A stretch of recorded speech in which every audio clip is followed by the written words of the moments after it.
Start strong, finish strong. Wolf is always scratching. Let's roll. Up at 3:45 a.m., cardio by 4:45 a.m., hitting the iron by 6:15 a.m., in my pickup truck by 7:15 a.m., heading to work, ready to get after it, ready to shoot. There's no substitute for hard work. I'm gonna make something out of myself, but it's gonna be so good, it's bad.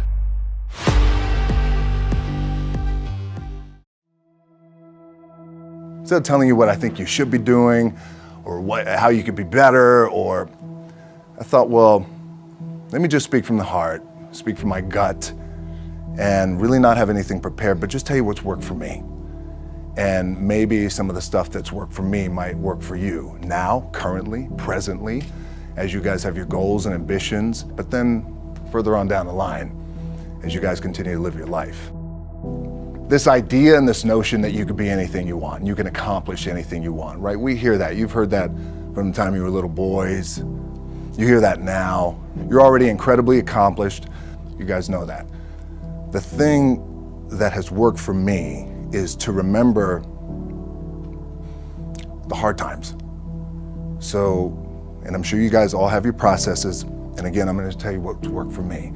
So before a big movie comes out, before, back in the days when I was wrestling with WWE, a WrestleMania match, anything big that would happen, I would always take a moment and I'd just remind myself, all right, I was evicted when I was 14.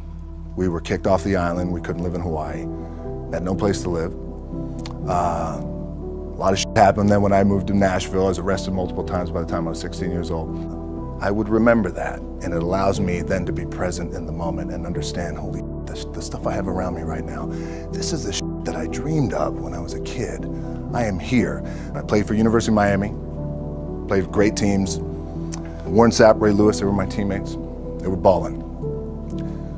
Warren Sapp was playing tight end that time. I was starting defensive tackle. Yeah, they moved him over to D-line. And he looked at me, he's like, yo, dude, I'm gonna take your spot. And I said, you ain't taking my spot. He said, I'm gonna take your spot. I said, no, you ain't. We battled, and he took my spot. Now you can imagine how that with me, because there goes my opportunity.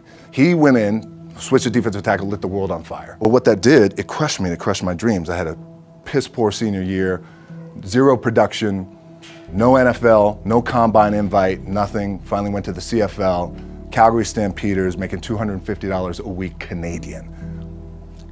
Now I had to send that home to my wife at that time. Had no money. So I remember that. When I got cut from Canada, my dad in his pickup truck came down 4 o'clock in the morning, picked me up in Miami from Tampa. We lived in a little apartment in Tampa. He drove down in his little pickup truck to Miami to get me when I was cut from the CFL. And I thought, well, I leave home like you guys left home. I'm ready to tackle the world, to get after it, achieve my dreams and goals. Crushed by 22, 23 years old. Now I gotta move back in with my mom and dad. I played on great teams though. Wait a second, this is not supposed to be my future. I'm supposed to be in the NFL right now. I'm supposed to be making a lot of coin and buying my parents buying me taking care of my wife, but it never happened. So I pulled out my wallet, I thought, well, let me see how much money I have. I opened it up, I had a 5, a 1, and change. Well, at least I rounded up to $7. But I thought, God, ain't this a bitch? I got $7 in my pocket. Where the f do I go now? What do I do? I can't go back to CFL. The point comes where you hear that voice, the big run's over. Like, you're done, right? So I heard that voice. So as Coach was saying, man, I hold on to that. I'm telling you, I keep, my back is up against this mother. We laugh, we joke, we have a good time, but my back is still up against this mother. I do not forget it. What this also helps me do, and again, it works for me, is at some point, you gotta be tired of not being number one. You have to be, and you gotta play angry, and I play angry. Now, I'm cool and calm with my approach, and when I step out on my field, which is a set, or, you know, like, there's some, and you're always gonna have haters, and haters are like, well, God damn, man, how many movies are you gonna make, or how much shit are you gonna do? Like, you do a lot of shit. I say, yes, it's my ambition. Of course, why not? I could do it. Yeah, I love what I do. And not only that, but in what world do we not work every day? My back is up against this thing, you know, and I started to play angry, by the way, and I still play angry. My last match, Brock Lesnar, transitioned, and I realized if I had to be great at something, I wanted to be great in this world of Hollywood and movie making and producing and entertainment, I had to commit, and like you guys have to commit. Obviously, you commit to something, commit to the goal. So I quietly retired. 2 years later, I thought, what did I do with my career? Because my movies were not doing well.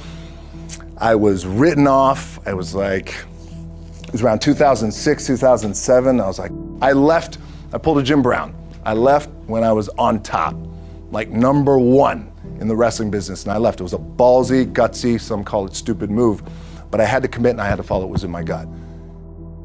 What helps me is to keep the hard times in the front of my mind, because it allows me to go into these big moments that I've worked my ass off, and you guys have worked your ass off. It allows me to go into these big moments with a different perspective. What it also does for me, and again, this is what works for me. Like, my back is up against this mother. Every day, it's against this wall. But it's up against this mother because it's what I believe in. And when my back is against this mother, then there's nowhere to go